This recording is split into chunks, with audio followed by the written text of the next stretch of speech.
Kamali, taking you through some of the things people are talking about and some of the stuff they're sharing around the world on Newsfeed today. Facebook launched a new setting so users can see how they're tracked around the net. Progress or PR? India says it has a spacecraft in orbit around the moon. We get reaction from Mumbai. $33 million to play for, and many esports stars says they're playing through injuries. And meet Koca Oglan, the big boy, the real-life Turkish Winnie the Pooh, who has a taste for fancy honey.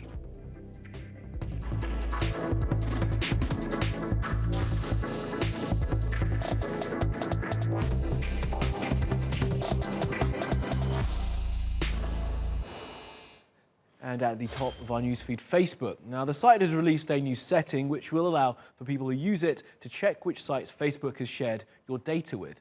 Now, Facebook allows for third-party sites, say a shopping site, to know you have a Facebook account and then target you on Facebook with adverts for products from that site and similar ones. It's just one of the many, many ways that Facebook makes all that money it has. Now, the new setting, called Off Facebook Activity, allows for users to disconnect their data from those other sites. It's designed as a way for Facebook to look more transparent after a 2019 in which most headlines about them were bad and revolved around them selling people's data without those people explicitly knowing. But will this setting make much of a difference? Well, it could if people use it. But as our tech expert, Dr. Andrea Oberle from La Trobe Uni in Melbourne, Australia says, that all depends how many people choose to do so. Facebook have certainly been using the information on people in order to allow advertising to be very narrowly targeted at people. The question is whether targeting that narrowly actually works. And the answer is probably not. You might be able to target someone that had looked at a product, but if they'd been in the store online, looked at the product, decided not to buy it, if they've made a conscious decision not to buy it, it doesn't matter how many times you continuously target it at them.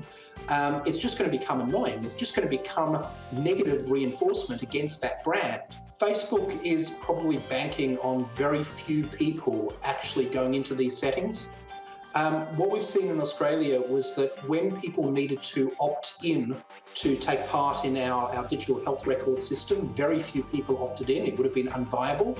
When the government made it an opt-out system, 90% of the public ended up enrolled. Only 10% of people made the effort to actually opt out of the program, even with a lot of media coverage.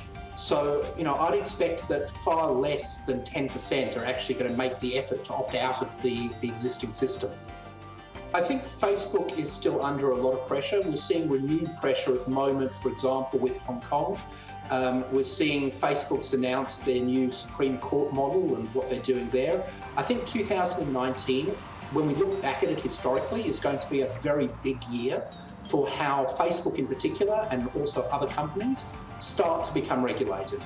I think Facebook's primary push at the moment is still to enact a system where they can be regulated and they can regulate the public at a global level without it evolving into different systems in different countries. And for the moment, I think that's, it's viable. Long term, I think it's not, because different countries and different cultures have different requirements. And the regulation, the approaches taken by Facebook and taken by governments when they interact with Facebook is going to need to become a lot more nuanced. So at the moment, things are getting better, but we're in a stage of flux. Okay, let's take a look at some of the other things that caught our eye on social media. Now, the Chinese video app TikTok is being used by people who say that their family and friends have been detained by the Chinese state. It's reported that at least 1 million Uyghurs from East Turkestan have been held in what are called re-education centers. Users have been posting videos like these on the app to try and keep the stories of their lost loved ones in the news. Now, fans can re-enter The Matrix, a new film of the hugely popular and groundbreaking series. It's being developed, and yes, Keanu Reeves will be back as Neo, and Carrie-Anne Moss will be back as Trinity. One of the original creators, Lana Wachowski, will write and direct the new picture, and that is it. We have no other details, so we just have to wait and see. Now, a beef between Sony and Disney mean there may not be a new Spider-Man movie anytime soon. The reporting suggests it's because the two sides could not agree how to split the money from any future films. Sony owned the movie rights to Spider-Man as they bought those from Marvel decades ago. Disney bought Marvel in 2009. Now, they've worked together for the last couple of films, but now it seems money and the fact that the Marvel boss, Kevin Feige, is busy adding more galaxies to the Marvel Cinematic Universe, the partnership may be over. And this woman tasting kombucha for the very first time has gone viral. Her name is Brittany Tomlinson, and her face and those expressions have been watched 40 million times at least. That's only on Twitter, more times than that on TikTok. She told the New York Times that kombucha companies are now offering to send her drinks to taste, so she's planning a little series of these things and looking to get paid from it too. Now, the Indian Space Agency say they have a ship up there right now in lunar orbit, preparing for touchdown on the moon in early September. Here's Rebecca in Mumbai. India's moon mission Chandrayaan-2 has entered the lunar orbit, which is seen as a significant step for the spacecraft's journey. It's expected to land on the moon on September 7th, and if that's successful, India would become the first country to land on the lunar South Pole. The unmanned mission was launched last month by India's space agency, ISRO. There have been a lot of positive responses that have come through on social media, led of course by India's Prime Minister Narendra Modi, who's keen for the country to send its first astronaut into space by 2022. He expresses his congratulations to ISRO, and he describes the mission as a landmark journey to the moon.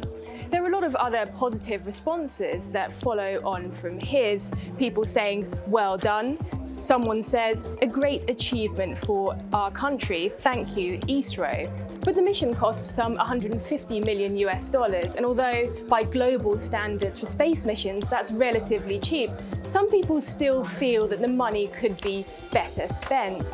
One user says, arrange drinking water and proper sewers in India instead of wasting money on such missions. In terms of the moon mission, now what will be very closely watched is the landing stage, which is expected to take place next month. That's going to be the most challenging part of this mission. Now, esports stars are competing in Shanghai for the industry's biggest prize, the International Dota 2 Championships, well underway. And the winning team will get more than $33 million. And with all that lovely lucre at stake, people are playing when the doctors told them they need to take a rest.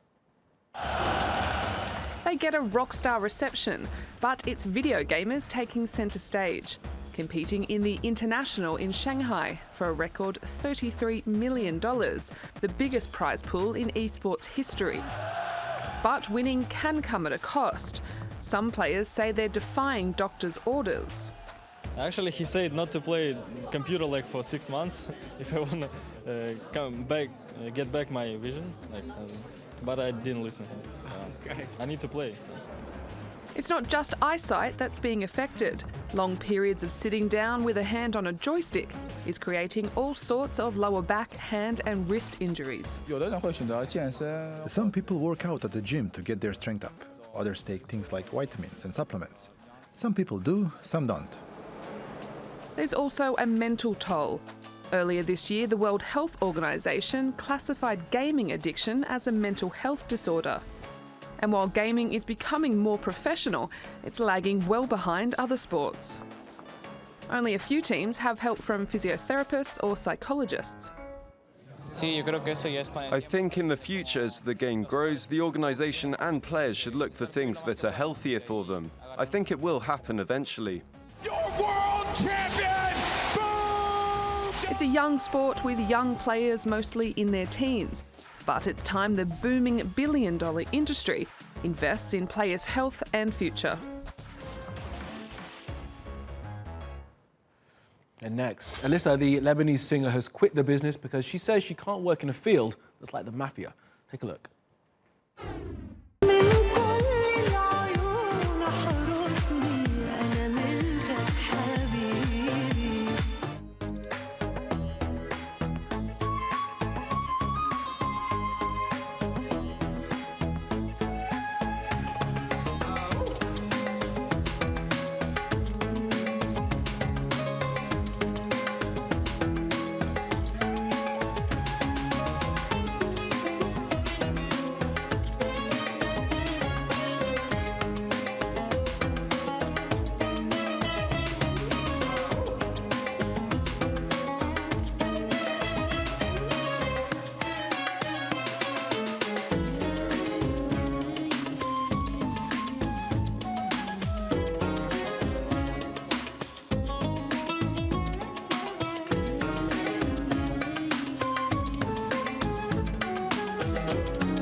keep spinning around the world now for some other stories you need to know this Wednesday.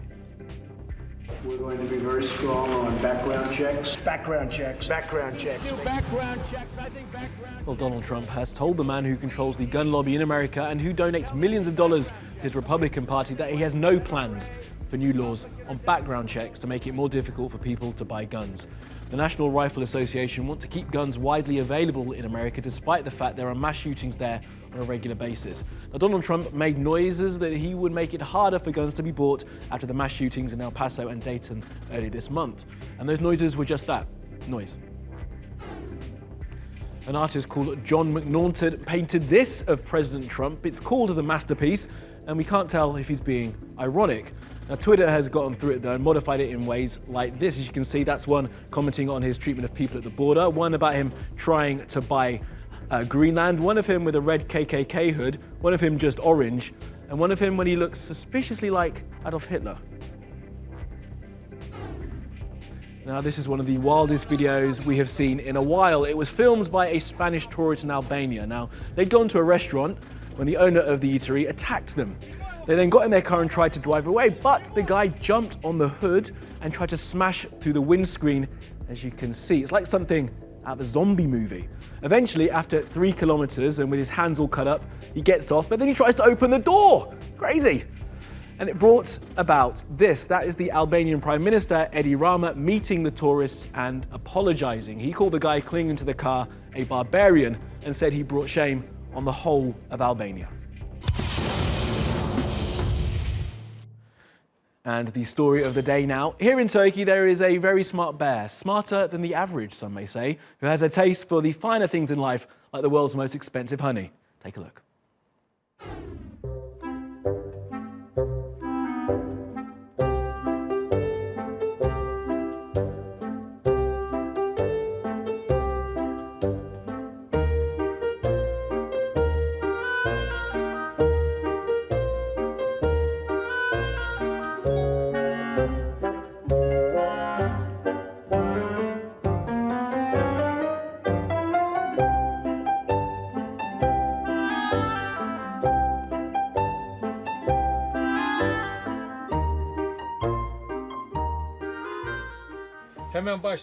The first honey, called chestnut honey, belongs to our region. The famous Anzer honey is from Rize, and from Erzurum Ispir we have flower honey, cherry jam, and pine honey. Koca Oglan will come from this side an hour later and will taste our honey.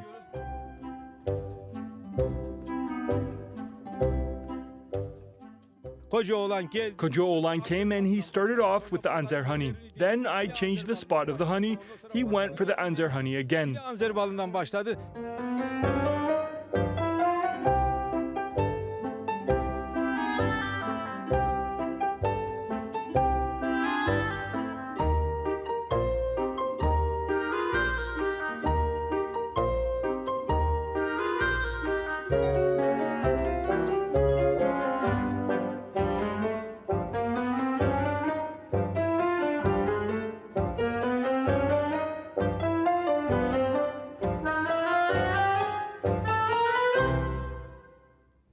Big boy knows what he likes. That is all from the Newsfeed team. Reach out to me with your questions, comments, complaints, and suggestions. You'll find me at Kamali Melbourne. You'll find us 24/7 on YouTube. You can subscribe to our channel and you can follow me on Twitter. Follow, subscribe, and add. See you again tomorrow.